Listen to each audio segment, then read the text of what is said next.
Ça sent le merguez. Maman, comme j'aimerais que tu sois là. Et là-bas, ils vont croire que c'est comme ça tous les jours. C'est que Oran a refusé de continuer à reconnaître sa supériorité sur Alger. Alger s'est conforme. Qui c'était la capitale? La capitale du monde, c'est Alger.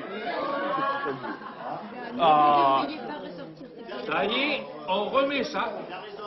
Ces rivalités d'Oran-Alger, c'est de la pure bêtise, ça n'existe plus. Comment c'est? Vous avez fait 13 000, d'accord. Vous nous avons fait le 15 000, Non, d'accord. attention, le 13 Mais 000, vous avez qu'est-ce taillé que... la route avant, d'accord. Qu'est-ce que vous voulez dire par le 13 mai? Le 13 mai, pour moi, ça signifie Les Oranais. on a changé de république en France. Les Il y Oranais. en a un qui a éternué à Alger. En France, de la peur qu'ils ont eue, ils ont changé de république. C'est vrai ou c'est pas vrai?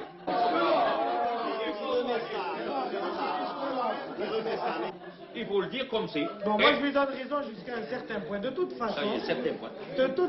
s'il Oh. avait fallu écouter Joseph, tous les Oranais auraient été en prison. Ils sont tous sportifs. Les sorties, Je sais pas qui c'est qui a payé la potion. Hein. les Algériens. C'est le trésor de je sais pas qui là. Hein. Azri.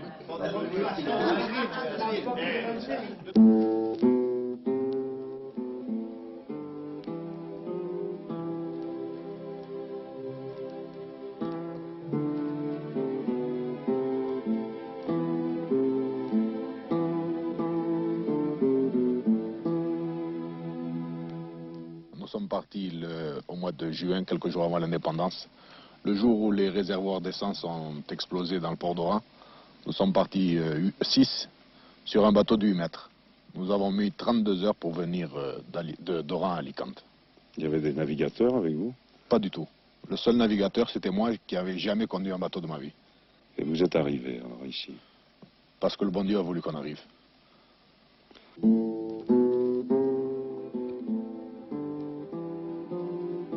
En 1962, c'est dans la chaude province d'Alicante, au sud de l'Espagne, que débarque la plus grosse colonie de pieds noirs du monde, celle de France mise à part. 90% d'Oranais, c'est-à-dire émigrés espagnols devenus français en se faisant africains, et revenus en Espagne sans avoir eu d'autre pays la plupart du temps que l'Algérie.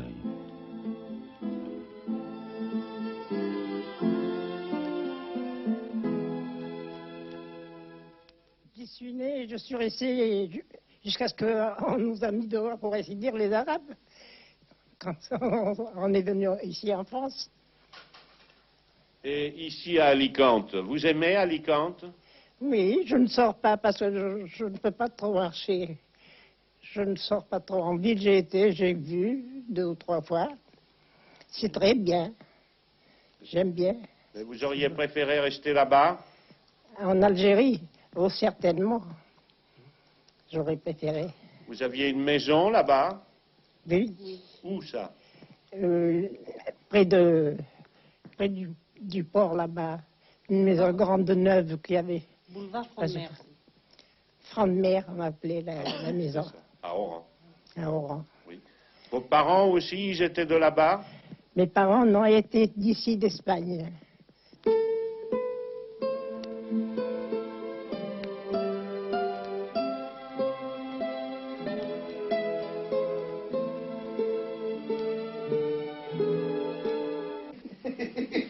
Attention, j'aime pas tout embrouille, pas d'aller. Tu as pris ta douche? Fais bisous. Va vite ranger tes vêtements, va vite. Bon, mais au fait, qu'est-ce que vous êtes venu chercher? Mais on est venu chercher la... C'est vous qui interviewez ou c'est moi? Ah, non.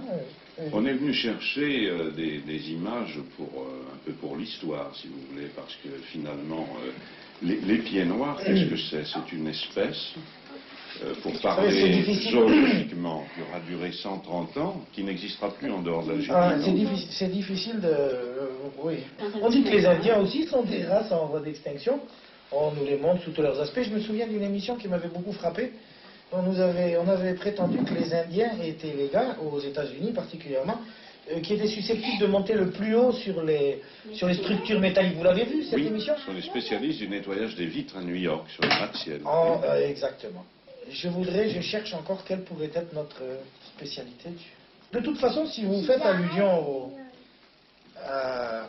au fait que nous sommes une race en voie d'extinction, vous avez bien raison de le dire. Vous voyez par exemple autour de nous, regardez ces gosses. Qu'est-ce que c'est un pied noir? Tu sais ce que c'est toi un pied noir? Qu'est-ce que c'est mon pigeon?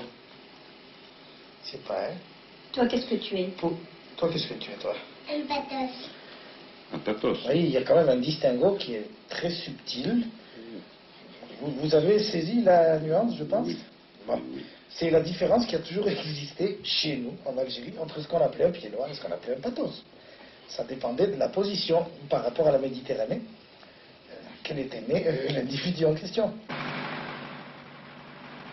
Oui, le pathos, c'était le français de la métropole. Mais la fantaisie de l'histoire continue, car le pied noir, plus ou moins fondu dans la masse quand il est rentré en France, est resté peut-être davantage pied noir quand il est exilé sous le ciel africain de la Méditerranée d'Espagne.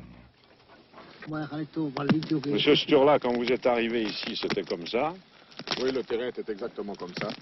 Peut-être un peu plus vallonné parce qu'il a fallu niveler pas mal de terrain. Mais c'est à peu près ce genre-là, oui. Mais dans ce pays, avec des figuiers, des oliviers, des orangers et tout ça, vous n'êtes quand même pas trop dépaysé? Oh non, pas du tout, parce que c'est exactement le paysage de chez nous, d'Oranie. On ne peut pas dire qu'il y a beaucoup de verdure. Il y a surtout des cailloux. La culture, c'était votre métier dans l'Oranais? Oh non, pas du tout. Dans l'Oranais, j'étais entrepreneur de transport. Cette facilité avec laquelle on a sauté d'une affaire à l'autre, le gars qui était banquier en Algérie s'est froidement retrouvé ici à la tête d'un bar ou d'une affaire de construction. Nous ici, les spécialités, nous les avons pratiquement oubliées. On est devenu spécialiste en tout. Recommencer, et toujours recommencer, tenter toujours quelque chose de nouveau. Ay, orante en mi vida, cuánto me acuerdo de ti. En Alicante, chez les pieds noirs, les cultivateurs sont l'exception. Beaucoup se sont fait petits commerçants, beaucoup des enseignes françaises ont poussé dans la ville, beaucoup travaillent dans la construction, surtout les affaires immobilières, favorisées par le boom du tourisme espagnol, auquel ils ont d'ailleurs contribué. Mais le déchet est lourd, 50% au moins d'économiquement faibles, courant après de minces ressources venues de l'administration de France ou même d'Algérie, victimes ou veuves du drame algérien, aidées à Alicante par un comité de bienfaisance. Nous verrons bien si nous pouvons obtenir satisfaction. Monsieur Carbonel, je venais voir si vous auriez une réponse pour moi. Ben, j'ai reçu une réponse de la caisse de Rouen. Oui. Et au bout de 9 mois, finit par répondre qu'ils ont reçu oui. la demande qui avait été faite et qu'ils vont étudier votre demande de rachat de pension d'accident du travail et qu'ils espèrent dans quelques semaines. Dans quelques semaines, il y a quand même plus d'1 an et demi que cette ben histoire oui, mais traîne. Enfin, qu'est-ce que vous voulez? On continuera à vous aider comme on l'a fait jusqu'à présent en attendant qu'il y ait le règlement. Ces bateaux, le soleil, la mer, les mouettes, tout ça, je crois que ça vous rappelle quelque chose à tous les deux. Oui, en effet, c'est exactement mon pays. Arzeux, où le port se présente de la même façon, exactement de la même façon qu'ici. C'est d'ailleurs pour ça que nous venons nous promener presque tous les jours. Et vous, monsieur, vous Eh bien, moi, ça me rappelle Alger. Puis le soleil, la chaleur. Et c'est pour ça qu'on est ici. Vous êtes en retraite ici? Je suis en retraite, mais parce que je suis resté ici, parce que je ne pourrais pas vivre en France avec ma petite retraite. J'arriverai même pas à payer un loyer. Et ici, j'arrive à manger et payer un loyer. Voilà, c'est pour ça que je suis ici en Espagne. Vous êtes arrivé ici en 62? Eh bien, en 62, oui, je suis arrivé ici en 62, oui. On a débarqué ici en 62, puis on nous a bien accueillis. Et c'est là que je suis resté, là. Moi, j'ai mes enfants en France, mais je ne peux pas vivre avec eux. Et voilà. Maintenant, avec le nouveau gouvernement, j'attends qu'on nous donne l'indemnisation dont on parle beaucoup pour essayer de m'installer avec ma femme en France. Et vous, monsieur? Je préférerais rester en France si je pouvais, si j'avais les moyens pour rester en France. Ça me plairait davantage qu'ici. Mais hélas, on ne peut pas.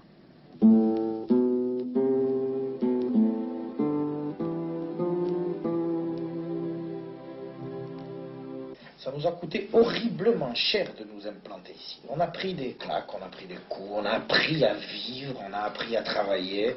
On encaisse, on limite les dégâts, et puis on recommence autre chose.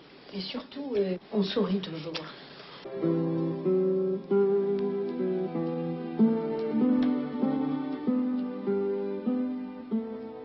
Oui, en Alicante, 7 ans sont passés pour les pieds noirs. Pas exactement pour tous. Et peut-être pas pour Joseph Martinez. Vous appelez Joseph Martinez, vous avez 49 ans. Au 19e siècle, vos ancêtres ont quitté cette Espagne pour devenir des Français d'Afrique du Nord, des pieds noirs. Vous êtes un pied noir, et puis un jour, ces pieds noirs, qui s'appelaient comme vous, quelquefois Martinez, ont quitté cette Algérie et sont revenus en Espagne. C'est ça Hélas. votre histoire. Oui, monsieur. Hélas. C'est une triste histoire. En Algérie, votre obligé a fait 7 ans et demi de service, d'abord au 1er tirailleur, ensuite au 2e régiment de Zouaves. Nous avons fait la Syrie, nous avons fait ensuite le débarquement à Saint-Tropez, et je m'appelle naturellement Martinez. Martinez, ce nom qui sonne aux oreilles des Dupont et des Durand. Eh bien, les Martinez, c'était les Dupont d'Oran. Vous comprenez, monsieur? Mon bisaïeul maternel était marin à Toulon. Mon grand-père paternel a servi sous les ordres de Napoléon III, lorsque Napoléon III est venu à Oran. Mon père était lieutenant au 8e régiment de Zouaves. Il a fait 14-18, comme un bon Français. Parce que la France, c'est à nous. C'est à nous, la France. C'est à personne d'autre. C'est nous qui l'avons créé. C'est nous qui l'avons défendu. C'est nous qui avons versé notre sang pour la France. Et aujourd'hui, comme des répudiés, nous nous trouvons sur un sol. Notre mère nous a abandonnés.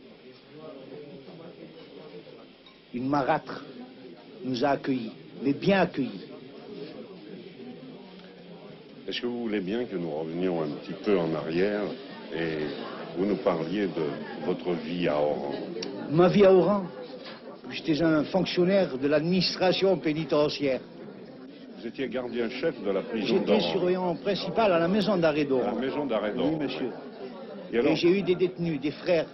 Et dans quelles circonstances avez-vous quitté Oran? Dans une période d'apocalypse que personne au monde. Il a fallu vraiment vivre cette vie pour le croire, pour le sentir. On se sentait trahi de tout le monde, par tout le monde, tiré par tout le monde. Voilà, je suis blessé en chantant la Marseillaise, en chantant l'hymne national française. Par qui? Par les miens, par mes frères d'armes. Pourquoi? Pour abandonner l'Algérie. L'Algérie. Et c'est en bateau que vous êtes venu en Espagne? Oui, monsieur. Et c'est à Alicante que vous êtes arrivé? À Alicante, oui, monsieur. Et alors, à ce moment-là, qu'est-ce qui s'est passé? Eh bien, nous avons été accueillis par nos frères espagnols, parce qu'on peut les appeler nos frères espagnols. Derrière nous, nous avons un monsieur qui s'appelle Don Philippe Choclan. Ce monsieur était secrétaire général du gouverneur. Personne au monde ne fera ce qu'a fait cet homme-là pour nous. Il est ici, je crois. Il est ici, monsieur Philippe Choclan. de venir à côté de vous un instant. Oui, Philippe Choclan. Allez, allez. Si.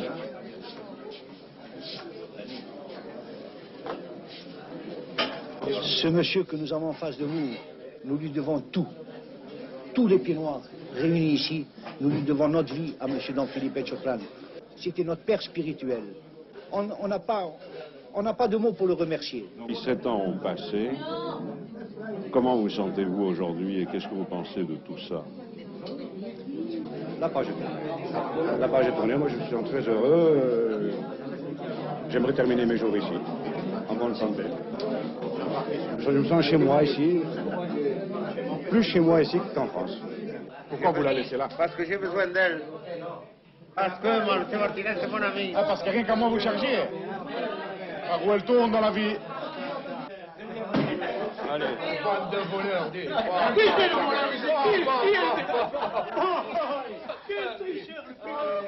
Paradoxalement, leur plus forte racine en Espagne, c'est la nouvelle école française, 370 élèves.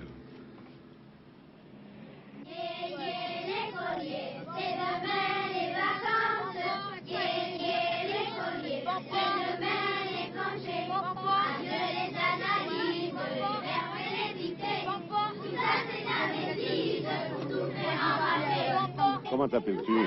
Paul Varro. Hein? Paul Varro. Paul Varro. Oui. Et tu es né ici? Oui. Tu es né ici? Oui. Et tu connais Paris, non? Non, j'ai jamais été là-bas. Tu n'as jamais été là-bas? Non. Et tes parents, d'où ils viennent? D'Algérie. Christine, comment? Joubert. Joubert. Et où est-ce qu'ils habitaient, tes parents, avant? À Oran. À Oran? Et tu es né ici? Non, à Oran. Comme tous n'ont pas les moyens d'envoyer leurs enfants dans cette école, alors beaucoup de petits Martinez et de petits Garcia vont à l'école espagnole, où ils redeviendront espagnols. Un député socialiste, Matteotti, décide d'intervenir et va s'insurger contre de la doctrine fasciste et proclamer, dénoncer tous les crimes qui avaient été commis par les fascistes. Mais ce député socialiste fut assassiné le 10 juin 1924. Tu arrives à Alicante, vous aviez quel âge? 15 ans. 15 ans? Oui. J'ai passé une année en France. Oui. Et je suis ici en troisième. En troisième. Et plus tard, est-ce que vous croyez que vous... Non, je ne pense pas rester ici. Vous ne pensez pas rester ici? Et l'Algérie, enfin, l'Afrique d'où vous venez, qu'est-ce que ça représente pour vous? Ça représente tout le passé, ça représente toute la jeunesse, la petite enfance, quoi. Donc en famille, on n'en parle plus de ça, c'est du passé, c'est fini. Vous êtes certainement moins tourné vers le passé que vos parents. Oui, bien sûr. Puis c'est-à-dire qu'on est parti étant très jeune, maintenant on finit par ne plus s'en souvenir. C'est indéfinissable pour eux. C'est une histoire discontinue. Alors ils nous posent des questions. Ils essaient de rattacher, mais en fait, ils s'en éloignent chaque jour davantage. Dans les manuels d'histoire, ça va tenir en une page ou en deux pages, c'est très clair. Vous croyez pas? La purée, n'est-ce pas? Voilà une expression pied noir, n'est-ce pas, qui restera pour l'éternité. Non, ça reste la pas purée. Ça va se perdre comme le reste. De toutes les façons, c'est très français, la purée. Vous êtes quand même sorti de la purée, n'est-ce pas? Vous croyez qu'on en est sorti de la purée? Moi, Elle est de meilleure qualité maintenant. Non, le soleil, ça fait tout digérer. Puis la purée au soleil, elle